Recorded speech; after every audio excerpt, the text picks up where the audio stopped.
Hey, and welcome back. First I want to announce that my plan is to get a laptop by the end of the year. I am not going to buy the PlayStation 5 at launch. I am going to wait until next year, May. I now at the moment have 3 weeks of vacation. This is my second week, and I'm basically going to do exactly the same next year, but then I'm going to buy the PlayStation 5. There's just too many games that I want to play on the Switch and the PS4 to really justify getting another system. And as I said, my plan is to get a laptop by the end of the year to play a couple of these older PC games that I love, like Diablo, Red Alert, StarCraft, and also because I kind of do miss YouTube the way that I kind of was going for. I started editing a lot more and I got better at it. I'm definitely not gonna say good. I got better at it. Then my PC died, and you just have these shittiest videos that you have right now. I apologize again. So this is my video of the games that I am playing right now or have played, and there are quite a few, not that much though. So first up is a game that I've played about five or 6 hours. And this is one of the most annoying titles to pronounce freaking ever. It is Soundwave Chronicles Luminous Adventure. Is it IX or is it X? But it's, by the way, by Limited Run Games. You can also get a physical copy on PlayAsia. This plays kind of like Mega Man, but as of now at least, it's not as hard as Mega Man, and there's sort of an RPG, a level up system where you can grind for levels and you get more HP, so it gets easier.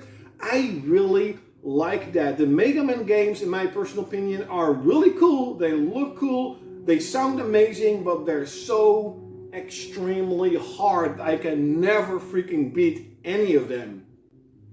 Next up is Gakido's Kintaga's Revenge. I got the physical copy from Red Art Games. This is a side-scroller beat-em-up, and I haven't played it that much. It was pretty good, but I do think that, like with side-scrollers, you kind of want to play with multiple players. So playing alone is kind of boring a little bit, and I have so much other stuff to play. But what I have played, and if you like side-scroller and beat-em-ups, this is definitely a must-have. So these past weeks, I've actually bought quite a few games, so you can definitely look out for a new gaming pickups video. And I've gotten quite a few fighting games. Now, the number one game that I wanted to play the most, and this was actually pretty expensive here in Holland. I finally got, sadly, a second-hand copy, but I got a cheaper copy. Cost me 15 bucks, and that was Samurai Shodown. Now, I've played the game alone for an hour or two, but last week a buddy of mine came to help me with my new couches. I got new couches, pretty cool. And he's actually very competitive with fighting games. So we were playing this game for about 3 hours, and we got pretty good at it. And I have to say, it's really good. I really like this freaking game. Second one is a game that I am playing actually since today, and that is Dead or Alive 6 for 12 bucks. I could finally pick a copy of this game, and I have to admit, it feels very like all the other Dead or Alive games, especially if you have Dead or Alive 5 Last Round. There are actually fewer characters in this game than in that version. Also, the downloadable content you had in Dead or Alive 5, you have to buy and download again in Dead or Alive 6. It's kind of weird. And of course, there are hundreds, and I mean hundreds, of downloadable outfits for every freaking character. But overall, the game is pretty good. I am enjoying it, and I am playing a storyline that I somehow always really like.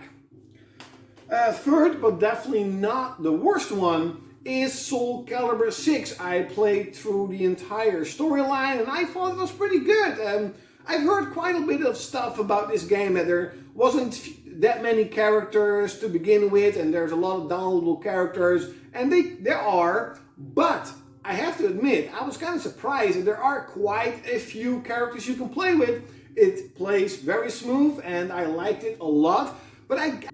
Now these two games I've been playing the most. Now before I got Xenoblade Chronicles that you know I am playing, I've actually been playing quite a bit of One Piece World Seeker. Now this is a sort of an open world action adventure game, RPG, in the world of One Piece. And what I kind of like about it sounds maybe really weird, is that the open world isn't actually that big. It's pretty small compared to most open world games.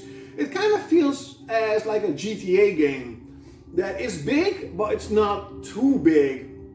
I like the storyline, the battle system is nice. It's not a perfect game, but I got this for 12 bucks. You can't go wrong for 12 bucks with this game. It is pretty good, I really like it. Now the next game is of course something you know I am playing right now, and that is Soundwave Chronicles, the Definite Edition. Now I am 60 hours into the game. I just got to level 50 and I am probably halfway into the storyline. The game kinda hints that there's one section of the story and there's another section of the story. Who knows, maybe it actually goes a lot further than that. But I have to admit, I am completely blown away at how incredible this game is. From the combat system, to the characters, to its really cool and really interesting storyline, to the beautiful fantasy world and god-like music. I finally understand why so many Japanese RPG fans last generation said that this is the best Japanese RPG that came out, and many think that this is one of the best, if not the best Japanese RPG ever made. Now there is one other game that I actually started yesterday because I was kind of, after 12 hours of playing Xenoblade Chronicles, I was kind of burned out a little bit on it. So I got on my Switch and opened the Super Nintendo app, and fans of the series, of the game, probably already heard it. I started playing Super Metroid on the Super Nintendo app on the Switch. And I have to admit, I am now 40 minutes into the game. It's not that far. It's really good. It's really good. The soundtrack is very eerie, very scary and creepy. And graphically it looks amazing. The controls are really spot on. I am really blown away at how good it plays and looks and sounds. And it is definitely one of those games that I will try to beat or get as far as I possibly can, since a lot of these Super Nintendo games are extremely hard and I kind of suck at games that are extremely hard. So hopefully it has that Nintendo quality that it's also suitable for children, for all ages, and it won't be extremely hard. So those were the couple of games, or the games, that I have been playing these couple of weeks. Definitely leave it in the comments below. Which games are you playing or have you played? Like, share, comment and subscribe, and like always, you're gonna see me next time.